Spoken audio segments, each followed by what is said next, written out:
Hi చిన్నోడు, చిన్నమ్మ. భార్య ఎంతో ప్రేమగా వంట చేస్తది కదండీ! ఆ వంట చేసినప్పుడు కష్టమంతా ఎప్పుడు మర్చిపోతదో తెలుసా అండి? తిన్నవాళ్ళు బాగుంది అన్నప్పుడు చేసిన కష్టమంతా మర్చిపోతదండి. కొంతమందుంటారండి, మనం బాగా వండినా, తినినా సరే అనరు, అనరు. కొంతమందుంటారండి, భార్య ఎలా వండినా తింటారు, ఏం మాట్లాడకుండా. ఇంకొంతమందుంటారండి, బాగున్నప్పుడు పొగుడుతారు, కొంతమంది బాగోనప్పుడు తిడతారు. కొంతమందయితే, "మా అమ్మే బాగా వండుతది, నువ్వే వండావు, నీకసల వండడమే రాదు" అని స్మెల్ చూసే చెప్పేత్తారు. "ఈ కూర మా అమ్మ వండింది కదా! బావుంటది పెట్టు" అంటారు. మనం వండింది బాగుందన్నా సరే వాళ్ళేం మాట్లాడరు, మౌనంగా ఉండిపోతారు. అదే బాగుంది అంటే ఆ మనిషి ఎంత ఆనందపడతదండి? ఒక ఆడమనిషి అమ్మా, నాన్నలు వదిలి మీ దగ్గరికొచ్చిందంటే, మీరు ఒకవైపు తిట్టినా, ఒకవైపు ప్రేమించాలండి.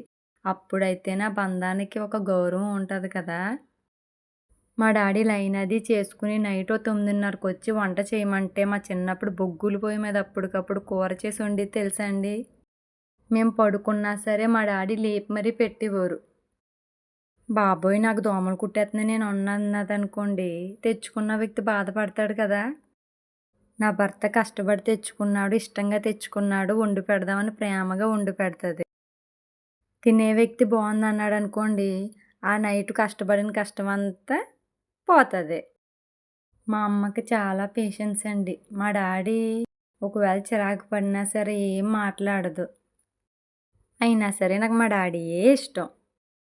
అందుకనే భార్య అయినా సరే, అమ్మ అయినా సరే వంట చేసేటప్పుడు వాళ్ళకి సాయం చేశారనుకోండి, అప్పుడెంత ఆనందంగా ఉంటదో తెలుసండి? వాళ్ళేం చేయక్కర్లేదు. ఒక ఉల్లిపాయ కోసినా, కరివేపాకు తుంచి కూరలో ఏసినా సరే భలే ఆనందంగా అనిపిస్తది. ఓ భర్తగా మీరు ప్రేమగా ఒక ముద్ద పెట్టారనుకోండి ఎంతో ఆనందపడతది.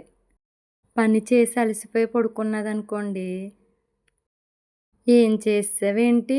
ఇంట్లో కూర్చొని వంట చేయడమే కదా!" అన్నారనుకోండి, తను పని చేసి అలసిపోయిన బాధ కన్నా మీరనే ఒక్క మాట ఎంత బాధనిస్తదో తెలుసా అండి? ఒక 5 గంటలు రెస్ట్ లేకుండా పని చేసిన పనికి మీరొక్క క్షణంలో తీసేత్తారు కదండీ! అది ఇంక చెప్పలేని బాధ.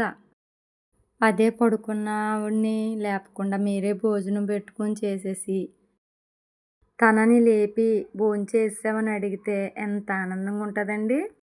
ఫ్రెండ్స్ అందరూ అలా ఉండాలని నా కోరికండి. బాయ్. సబ్స్క్రైబ్.